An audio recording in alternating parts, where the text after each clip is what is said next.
Welcome back to part 2 of my Rosacea skincare update. If you missed part 1, I'll link to it in the comments here, and I'll also list everything that I've mentioned in this video. Just a little reminder, I'm not a doctor or dermatologist, and rosacea is a medical condition and it requires medical attention.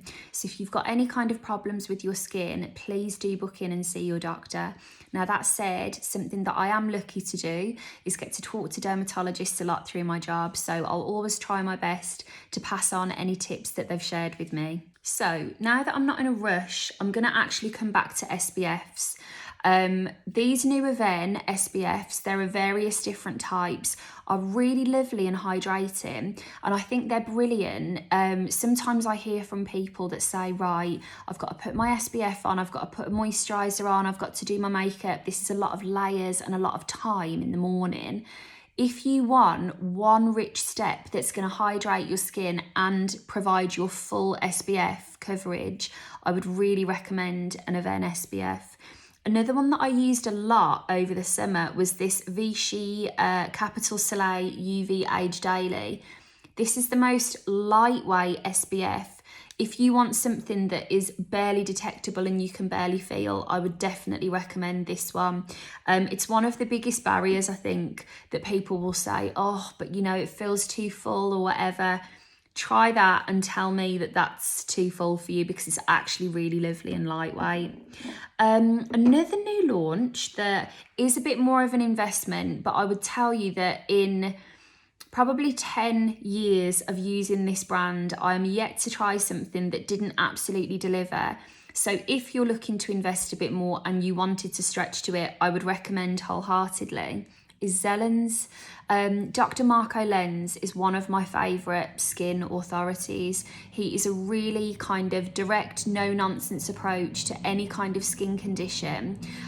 His experience when it comes to, in particular, the sun, and, you know, he checks moles and things like that, I just have so much respect for him. And basically, he reformulated a lot of his products recently, and this is one of the new ones, the Acqua Shiso Hydrating Gel Cream. Now, if you've been with me on this page for a while, you might remember one of my favourite products of all time, which is now no longer, was the Zelens Z Matrix. I feel like you're picking up the theme here that I love a gel.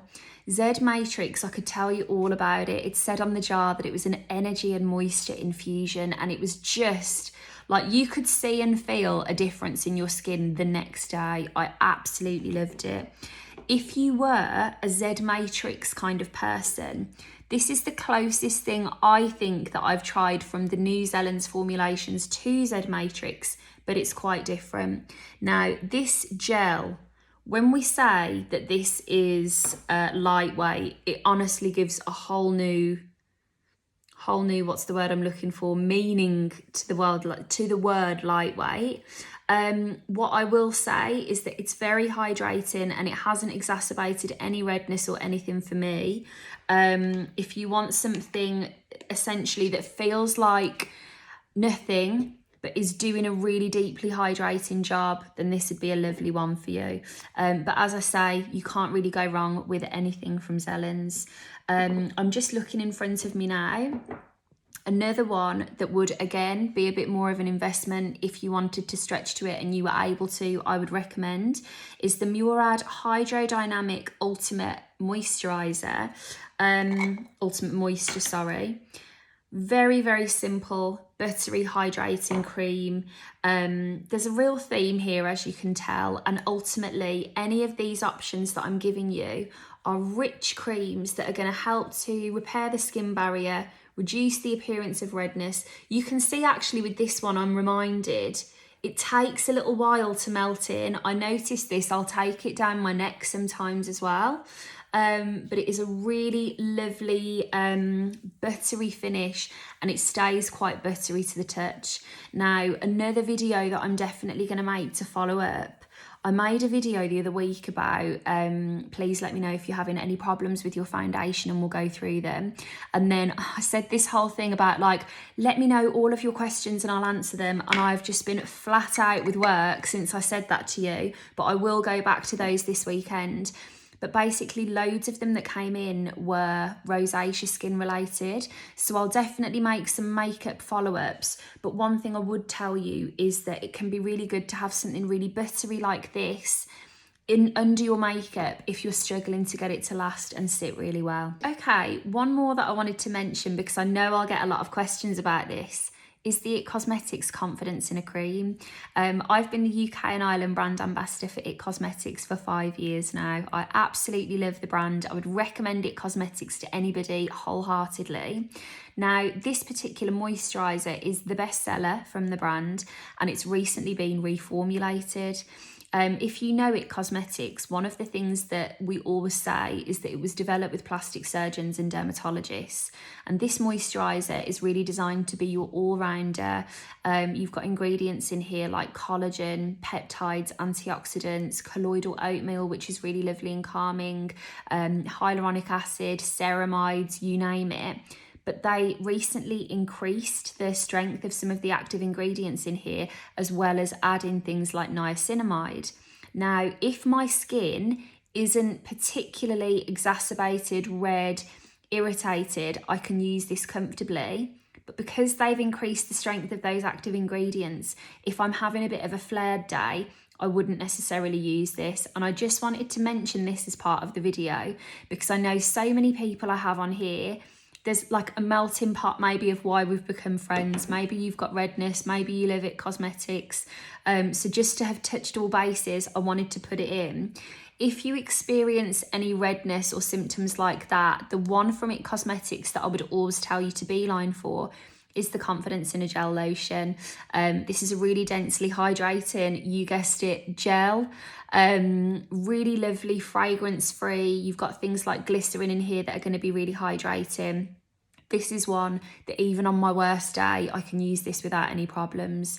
We also have a moisturiser called Bye Bye Redness that is kind of a similar thing in terms of being a gel texture, fail safe, not going to cause you any problems. However, I know that's not as easy to get a hold of at the moment, whereas Confidence in a Gel Lotion you'll never struggle to get hold of. Now, I'm nearing the end of my stash. Wanted to show you this Biotherm SPF. This one I've been using down my neck and kind of wider body. Really love that one. I'm still using it. I mean, it's still, gosh, it's quite bright today, middle of October. I've used a few things from Biotherm. I have a moisturiser over by the couch there, a body lotion.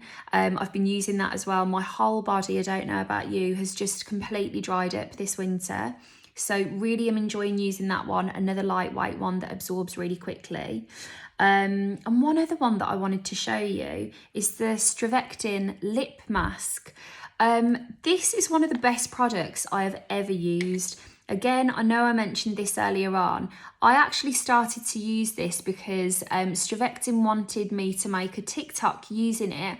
So they reached out, asked me to try it, if I liked it and would I be happy we'd work together. This was maybe 18 months ago. I've consistently bought and used that ever since. It is fantastic. It's a lip mask, but I just use it kind of through the day as a balm. That is, if you have any dryness in your lips, it will quench the dryness. You know, with some lip balms, you just feel like you're putting a layer of hydration on and nothing's changing. It will change if you add that to your routine. I cannot recommend that enough. So there's a run through of some products and things, but I always think it's helpful, just while we're talking about redness, to kind of go over some of the basics that can make a really big difference. So first of all, keep things as simple as possible. On an average day, I tend to use my SPF, use my moisturiser, cleanse my skin, and pretty much leave it at that. Sometimes I will add in like an extra hydrating serum or something like that. And then let's say, for example, like you might be thinking, oh, but I want to use a vitamin C in the morning so that I'm protecting against free radical damage. You can find an SPF that's got the vitamin C in there so that you're getting all of those benefits, but you're keeping your routine as tailored and small as possible. Another thing I would say to you is try and layer a little bit more moisture if you can at this time of year. One of the things that can be really common in a rosacea or a red prone skin is a compromised skin barrier. And what I mean by that is a healthy skin barrier. I was doing this diagram yesterday. A healthy skin barrier will look like this. Moisture is locked in, irritants are locked out. When that skin barrier becomes compromised, maybe by extreme temperatures, maybe you accidentally overdid the retinol, another active ingredient, another product that didn't work for you, the layers of the skin become like this. Moisture can get out, irritants can get in, and you can be left with a lot of discomfort. Where was I going with this extra moisture? If you can look for products that have ceramides in them, for example, that is an ingredient that will help to strengthen that skin barrier again. And just even that extra moisture will help to keep this nice and strong, so that you, as well as kind of trying to maintain the redness and rosacea, at this time of year, you're helping to keep your skin as comfortable and healthy as possible. Another thing actually that I'm just remembering, you remember that azelaic acid from the Inkey list? That's part of a super solutions collection, and they have a niacinamide in that, which is also a great one for helping to balance oil production. If you happen to be a bit more oily as well, you might like that one, and helping to strengthen the skin barrier. Okay, hot showers, hot baths. If you have to do that, try not to have the water too hot and moisturise before you get in. That was a tip that Dr. Justine Hextall taught me, and it's one of the best tips anyone's ever given me. Which brings me on to dermatologists. We are so lucky to live in a day and age where dermatologists are now on social media making content. Find verified dermatologists that you like and see what they have to say. I'm going to list some in this video, because if I say them off the top of my head, I know I'm going to forget someone and feel like a terrible person. But basically, like, why trust me? Here I am having chatted to you for half an hour. I try my best to cascade information to you that dermatologists might have told me. Go to the absolute route, follow the derms. That's what I do. I value any time I have with derms. And another thing with anything to do with your skin, there's no necessary right or wrong. One dermatologist might tell you to do one thing, another one might tell you another, and it might take a bit of experimenting before you find what works for you. It definitely has for me. So just have them in your vision, and if you're going to get your information from someone online, make it someone that is speaking to people all day about their skin. And then finally, if you are planning to go to the doctor and have a discussion with them about your skin, which I would absolutely encourage you to do if your skin is having any kind of negative impact on you, there is a brilliant resource that Galderma have created. They have this Beyond the Visible campaign, which essentially explores all of the beyond the visible implications of rosacea. For example, are you embarrassed? Are you upset? Are you not going out as much because you're worrying about this thing? Or even beyond the visible can be things like, is your skin itchy? Is it hot? There are so many things about rosacea that you can't physically see. They have this kind of form that you can fill out that helps you to articulate what's going on with your skin, and it just prompts you so that by the time you go to the doctor, you're giving them a really clear picture of what's going on and they can help you in the best possible way. I'd really recommend having a look at it. You'll know their page, I'd imagine, because usually for Rosacea Awareness Month and maybe points throughout the year, I will do bits and pieces with them. But I really love this campaign that they've created. They're all about getting people talking about their skin, recognising that you maybe have rosacea and recognising that there's a solution there. I find it really heartbreaking, and I take it as a real privilege that people will open up to me about how their skin makes them feel. And I just want to reassure you, if you're having a bad day with it or a bad time with it, there will be a solution. There is always a solution, and I know it can take a long time to get to it, but you will find it. But rather than waste money, time, energy on things that may or may not work, I would really recommend, if you're struggling, go to a doctor and get them to look at it. And that is the best place to save your own sanity and hopefully find the right solution as quickly as possible. But listen, thank you so much for watching. I would love to know in the comments what you've been using, anything that you would recommend, any feedback on any of the things that I mentioned there. I will chat to you very soon, and take care. Have a lovely weekend.